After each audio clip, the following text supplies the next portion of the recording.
Now, after you learn how to draw a single lotus, we're going to create a pond scene composition.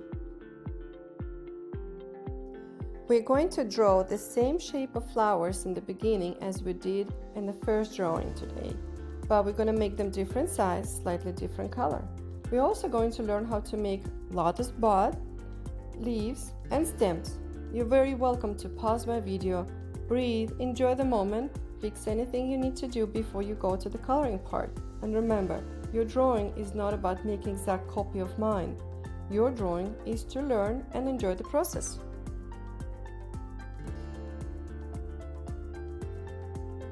It is very important to control the pressure of your hand on a pencil. Try to make the lines in the beginning as thin as possible. That will make your process much easier.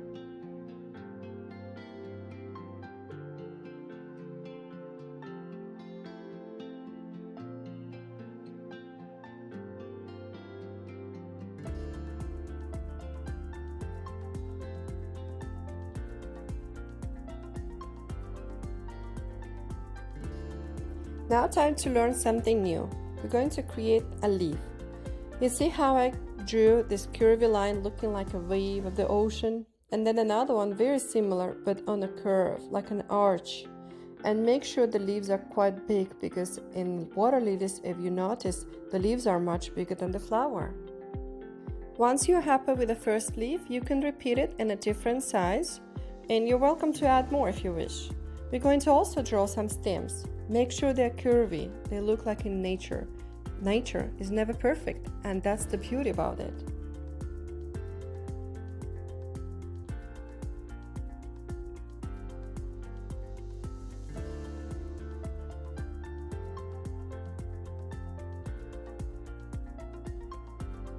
Just as we made the first water lily, I started with an outer line in a darker shade of the color palette I picked. In my case, it was a plum or dark purple.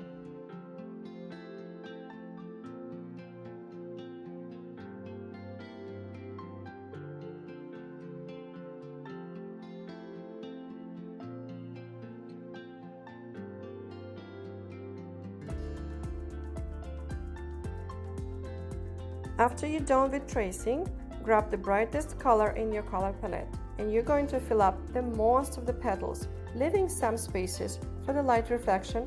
Your lighter color, in my case, it was light pink.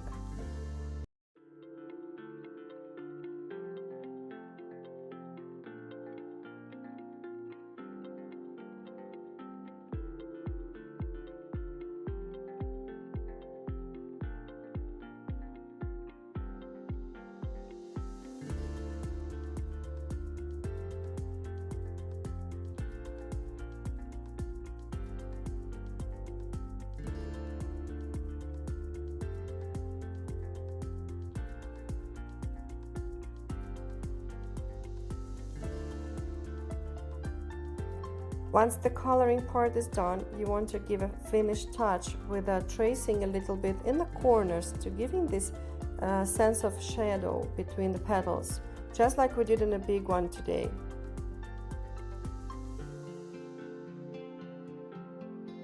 Let's repeat the same process on our buds. We're going to do very simple coloring because there will be only 3 or 4 petals.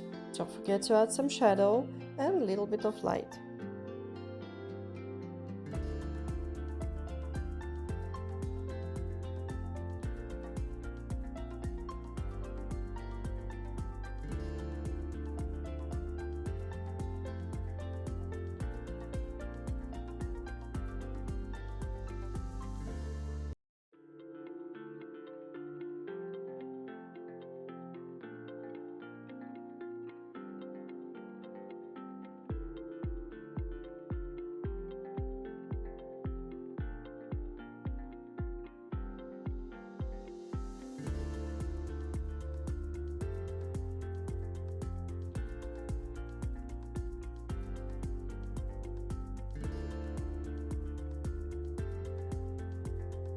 Let's move on to the big guy.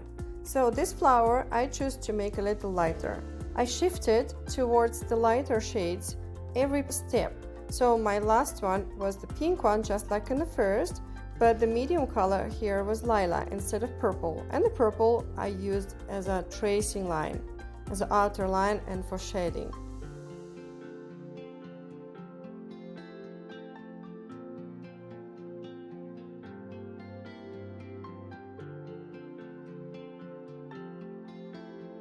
And let's pay special attention here to the shape of your strokes. As brush marker is very similar to the real brush when we're painting, we can see every stroke line. We can see that they need to be curved and long from the tip to the bottom or from the bottom to the tip, touching the outer line. And don't go back and forward in the same space. You only need to apply one layer.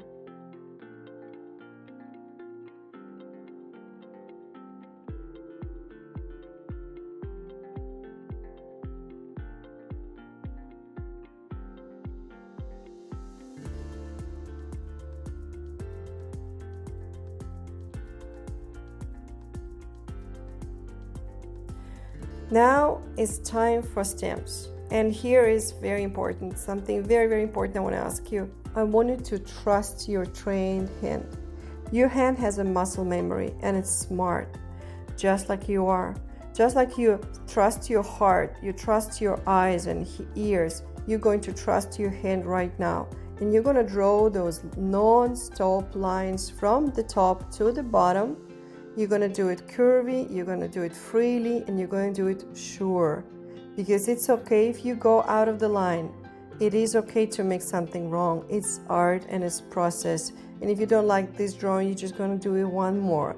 But what you really want here to gain is your self-confidence about drawing lines. Let me tell you about my green leaf. I added 3 shades of green, and we want to create this three-dimensional kind of rounded shape. So we want to add a darker green inside of the leaf and on the bottom, and very light green to the edge of it.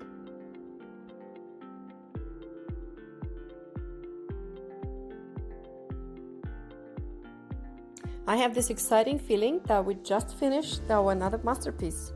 Please sign your artwork, show it to everyone, and be proud of yourself, because I am very proud of you. Thank you for being with me today, and see you later.